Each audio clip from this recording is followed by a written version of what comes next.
गण से अनुरोध रहेगा कि लिखित रूप में उपलब्ध करा दें। यहाँ बगल में बैठे हुए हैं श्री राम, इनके पास जो है उपलब्ध करा देंगे।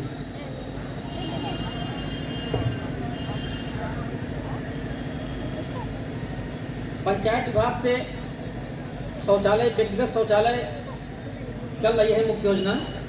इसमें पिछले विगत वर्ष मतलब जो वित्तीय वर्ष चल रहा है, इसमें 3542 का कुल लक्ष्य था, जिसमें से 3306 को प्रथम किस्त दी जा चुकी है, द्वितीय किस्त 1690 को दी जा चुकी है, 490 हमारे अभी निर्माणाधीन है। सामुदायिक शौचालय प्रत्येक गांव में एक बनने थे, जिसमें से 84 बन गए हैं, 8 हमारे निर्माणाधीन हैं। हैंडपम्प पूरी विकास खंड में 4202 हैंडपम्प स्थापित हैं, जिसमें से 4005 हमारे क्रियाशील हैं,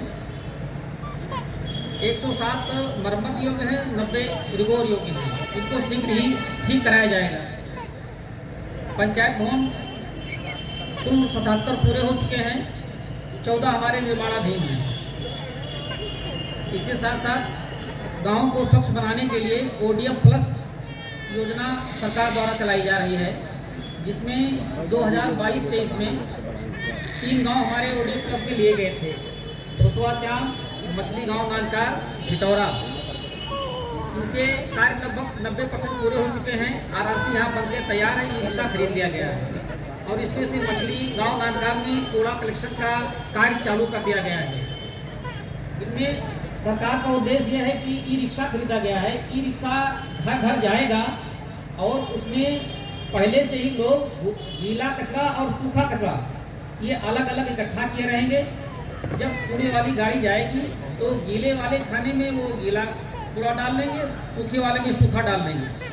और इसके लिए यूजर चार्ज मतलब शुल्क जो है ये भी देना पड़ेगा, जिसके लिए निर्धारित गाँव सभा स्वयं निर्धारित कर सकती हैं। वैसे मिनिमम ये रखा गया है कि 1 रुपया प्रतिदिन, 30 रुपये प्रति माह ग्रामवासियों से लिया जाए, और जो दुकान वगैरह है, जैसे जो छोटी मार्केटें पड़ रही हैं, उनसे 2 रुपया प्रतिदिन के हिसाब से लिया जाए। तो जो ये यूजर चार्ज इकट्ठा होगा, उससे इसमें जो खर्चे आएंगे वो खर्चे पूरे किए जाएंगे। तथा 23-24 में 53 गाँव पंचायत चयन किए गए थे, इन पे काम चल रहा है। इसमें से भी 6 पूरे हो चुके हैं।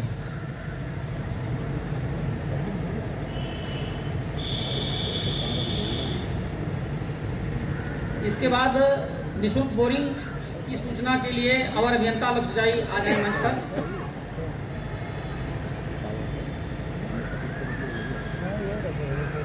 गौ आश्रय केंद्र भी जो है विकासखंड मलकापुर में 7 हमारे संचालित हैं और 1 हमारा चांदपुर दुर्गा निर्माणाधीन है। इसमें बैरीपुर रामनाथ जो है ये बृहद और अस्थायी गौशाला है, जो सरकार के द्वारा बनवाया गया है।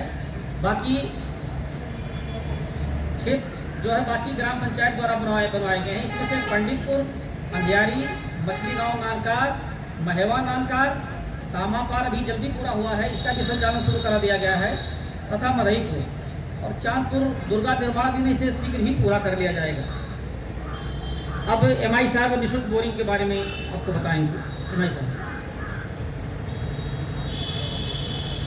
धन्यवाद पंचायत साहब। आज की क्षेत्र पंचायत की बैठक में मंच के आए हुए सभी मंचशील एवं खंड विकास अधिकारी और सभी क्षेत्र पंचायत सदस्य एवं ग्राम पंचायतों से आए हुए माताएं एवं बहनें और सभी कर्मचारियों का हार्दिक स्वागत व अभिनंदन करता हूं। मैं आपको बताना चाहूँगा कि वर्ष 2023-24 में 299 बोरिंग का लक्ष्य आया हुआ था, जो 299 किसानों को लाभान्वित कर दिया गया है। और फिर जो है लक्ष्य आने के बाद फिर सभी जो बचे हुए किसान, जो इच्छुक किसान हैं, उनकी जो है बोरिंग करा दी जाएगी। मैं आपको ये अवगत कराना चाहूँगा कि विकास खंड मनकापुर में ये जो पोर्टल है उसको हैंग कर लिया गया है। तो कोई किसान के पास जैसे ऑनलाइन आप कराते हैं तो वहाँ से पूरा डाटा जो है हैंग करके वो फोन करते हैं कि भाई आपकी बोरिंग पास हो गई है, आप जो है 5,000 6,000 रुपये हमको जो है लाइए और आपकी बोरिंग दे दी जाएगी। तो आप लोग इससे सावधान रहिए। यदि कोई फोन किसी का आता है तो यहाँ पे बोरिंग टेक्नीशियन रहते हैं, मैं JMI हूँ, हमारे नंबर से कांटेक्ट करके ये क्लियर कर लीजिए कि क्या ये सही है या गलत है। तो आजकल जो है पोर्टल यहाँ सिर्फ मलकापुर की है, 2-2 3-3 केसें आई, फिर जो है उसको मैंने किसी तरह से निस्तारित किया। अब आप लोग की बोरिंग की जो उद्देश्य है, ये बोरिंग सभी किसानों को सिंचाई हेतु साधन का प्रक्रिया है, जल ही जीवन है।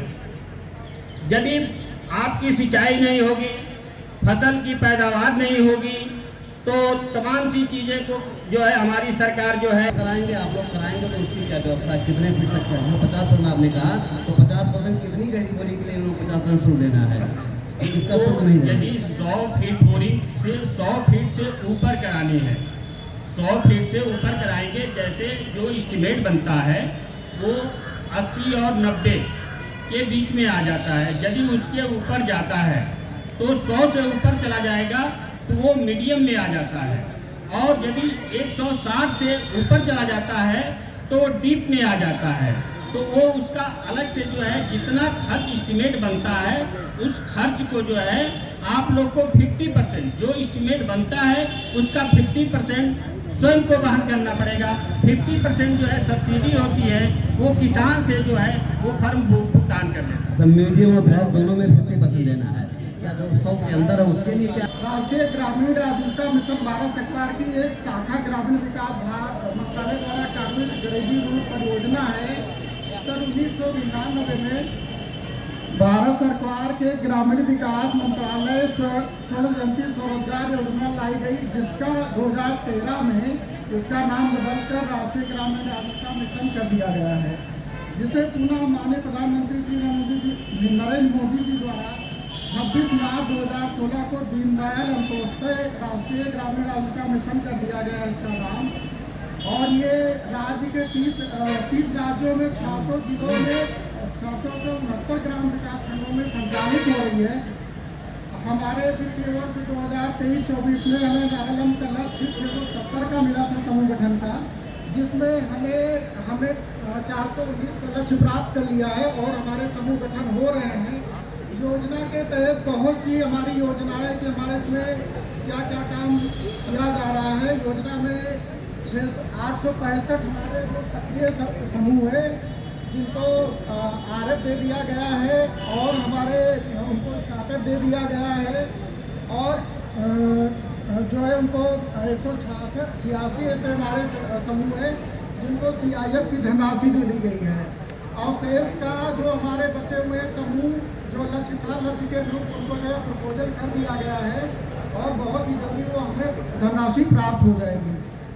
हमारे बहुत सी एनआरएलएम की जो सभी दीदियाँ आई हुई हैं समूह में, क्योंकि एनआरएलएम का उद्देश्य है कि उनको रोजगार से जोड़ा जाए और गरीब दीदी हमारी गांव से जो उसका काम कर सके और आत्मनिर्भर बन सके, इसलिए उसको रोजगार के तहत हमारे यहाँ भी RCT से मोमबत्ती बनाने का कार्य, अगरबत्ती बनाने का कार्य, सिलाई का कार्य, झाड़ू बनाने का कार्य, ये हमारी सारी ट्रेनिंगें चल रही हैं।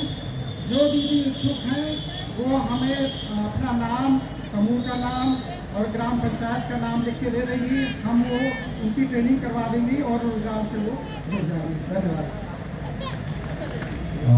ब्लॉक प्रमुख आदरणीय जगदेव जी चौधरी, BDO साहब मलकापुर, हमारे बीच में पूरा सबको एक तरफ से पहचानता हूँ। तमाम सम्मानित प्रधानगण बैठे हुए हैं, जहाँ पर भाई रक्षाराम जी प्रधान जी और उसका सहकारी संघ और बैंक का LDB बैंक के चेयरमैन भी हैं, और पप्पू सिंह जी जो अध्यक्ष हैं प्रधान संघ के, आदरणीय जनार्दन वर्मा जी जिला पंचायत सदस्य हैं, सेन सिंह जी प्रधान जयदवा हैं, रमाकांत सिंह जी, आदरणीय बाबू भरत सिंह जी, मैं आप सभी लोगों को, हमारे बीच में उपस्थित तमाम बीडीसी सदस्यगण, सभी प्रधानगण, दूर गांव से आए हुए तमाम नौजवान साथियों, माताएं, बहनें और सभी पत्रकार बंधुओं को मैं अपनी तरफ से आपका हार्दिक स्वागत, अभिनंदन, वंदन और नमन करता हूँ।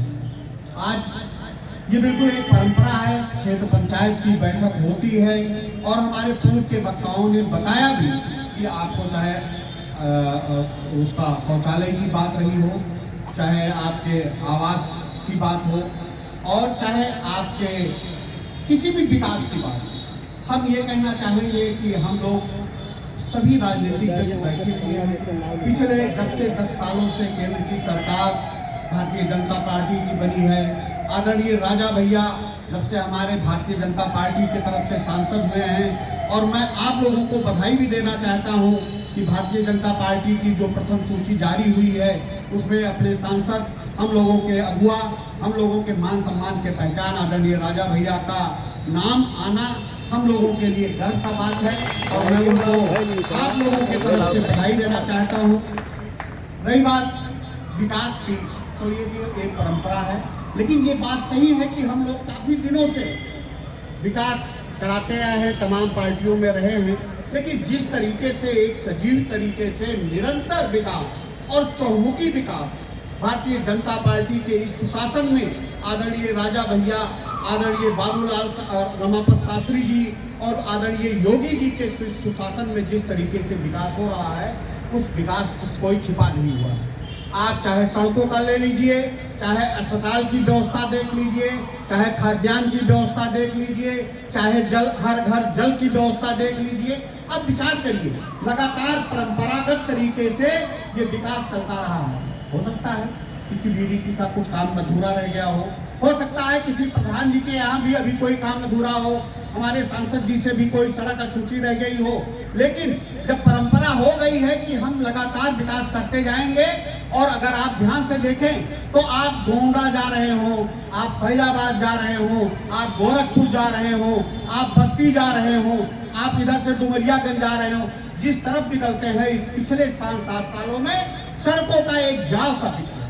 इसके लिए मैं अपने नेतृत्व को, शीर्ष नेतृत्व को, आदरणीय राजा भैया को और उनके देख रेख करने वाले आदरणीय बाबू राजेश सिंह और उन पूरी टीम को, आदरणीय सभी विधायकों को बधाई देना चाहता हूं कि जिस तरीके से गोंडा में लगातार विकास आप लोगों ने बढ़ाया है आदरणीय राजा भैया के नेतृत्व में, मैं सभी अपने विधायक लोगों को, मैं अभी सभी अपने सांसद जी को, अपने सभी लोगों की तरफ से बधाई देना चाहता हूं। और ये देखिए, अभी बगल में अपने ये सड़क जो बाकी थी, एक जो तहसील को जाती थी, कितनी चौड़ी हो रही है, तो इससे किसका लाभ है? इससे आम जनता का लाभ है। अस्पतालों में दवाइयाँ मिल रही हैं, अस्पताल में कुत्ते के वैक्सीन लगते हैं, अस्पताल में लगातार माननीय सांसद जी का छापा भी पड़ता रहता है, और हम लोग प्रयास करते हैं लगातार उनके देख रेख में। उनका एक डर जो होता है वो हम लोगों के जहन में रहता है कि कहीं भी किसी भी गरीब जनता का कोई ऐसा काम रुकने न पाए किसी से, जिससे कि उनसे भैया आहत हो। तो मैं आप लोगों को, सभी प्रधानगण बैठे हुए हैं, आज मैं राजनीति में चला गया, क्षेत्र पंचायत की बात आप लोग करेंगे, क्षेत्र पंचायत की बात करने के लिए हमारे वीडियो साहब बैठे हैं और अधिकारी लोग बैठे हैं। मैं आप लोगों का आह्वान करने का एक अच्छा मौका है। और रही बात ये आधी जनसंख्या जो मोदी जी की भक्त हो गई है, जिसने मोदी जी जैसे नेता ने जो लोगों ने लोग कहा करते थे, चाहे वो कश्मीर में धारा 370 हटाने की बात हो, चाहे वो राम मंदिर बनाने की बात हो, और चाहे महिला आरक्षण विधेयक लाने की बात हो, लोग कहा करते थे लेकिन कोई करता नहीं था।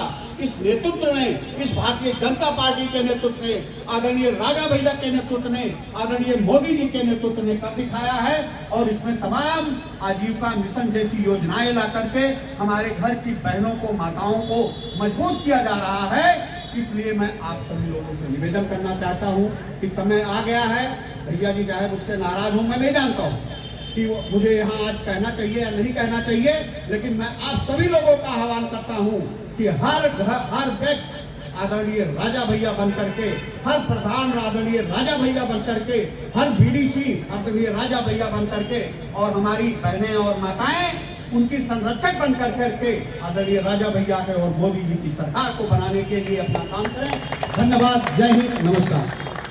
बहुत बहुत धन्यवाद आदरणीय यूपी सिंह जी।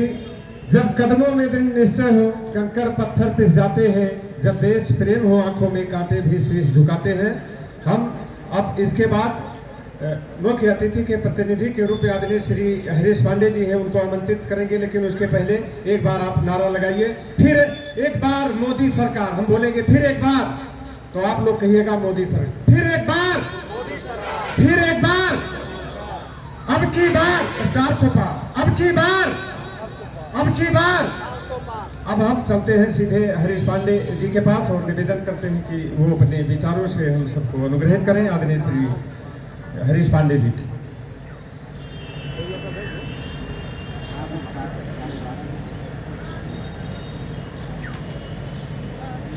भारत माता की योगी मोदी राजा भैया, योगी मोदी राजा भैया। हमारे विशेष अतिथि बाबूलाल जी, नमकापुर ब्लॉक के ब्लॉक प्रमुख चौधरी जी, सांसद संदेश श्री राजेश सिंह जी, हमारी वीडियो साहिबा सुमित्रा देवी जी, हमारे पूर्व प्रमुख अध्यक्षता कर रहे हैं हमारे आदरणीय विधायक जी के प्रतिनिधि, हमारे आदरणीय सांसद जी के प्रतिनिधि, हमारे आदरणीय प्रमुख जी, हमारे मंच में उपस्थित सभी सम्मानित अतिथिगण, सभी वरिष्ठ नेतागण, यहाँ पर उपस्थित सभी सम्मानित प्रधानगण, सभी सम्मानित क्षेत्र पंचायत सदस्य, सभी सम्मानित महिलाएं, सभी सम्मानित पत्रकार बंधु, यहाँ पर उपस्थित अन्य सभी अतिथिगण का अभिनंदन करती हूँ। जैसा कि आप सभी जानते हैं कि हमारे जितने भी विभाग के अधिकारीगण थे, सभी ने आपको अवगत कराया हमारी पंचायत विभाग की योजनाओं से, हमारी जितनी भी अन्य योजनाएं रही, JEMI ने उनसे आपको अवगत कराया, बोरिंग की जितनी भी योजनाएं हैं उनसे अवगत कराया गया, NRLM की योजनाओं से आपको अवगत कराया गया। तो मैं यहाँ पे आपको एक आंकड़ा बताना चाहूँगी कि वित्तीय वर्ष 23-24 में हमारा जो विकास खंड मनकापुर है, उसने लमसम सभी योजनाओं में, प्रधानमंत्री आवास योजना हो, मुख्यमंत्री आवास योजना हो, कन्या सुमंगला की योजना हो, नरेगा की योजना हो, आयुष्मान की योजना हो, अभी 2 दिन पहले हमारे यहाँ 5 अन्नपूर्णा भवन का उद्घाटन हुआ है, साथ में अभी आंगनबाड़ी केंद्र भी बनाए जा रहे हैं। सभी योजनाओं में बहुत ही अच्छा प्रदर्शन किया है और इसकी जो सफलता का पूरा श्रेय है वो आप सभी सम्मानित प्रधानगण को, यहाँ पर उपस्थित सभी लोगों को जाता है कि आप सभी के सहयोग से विकासखंड मनकापुर ने वित्तीय वर्ष 23-24 में इतना अच्छा प्रदर्शन किया है। और मैं आप सभी लोगों से ये एक निवेदन भी करना चाहूँगी कि जिस तरीके से वित्तीय वर्ष 23-24 में आपका सहयोग रहा है, हमारी सरकार की सभी योजनाओं को आप तक हम सब इसीलिए पहुंचा पाते हैं क्योंकि आप सभी हर तरीके से, हर माध्यम से इस विकास खंड का सहयोग करते हैं। और हमारी पूरी इच्छा भी ये रहेगी कि हम विकास खंड से सभी योजनाओं को पूरे निष्पक्ष तरीके से आप सभी तक पहुंचा सकें। और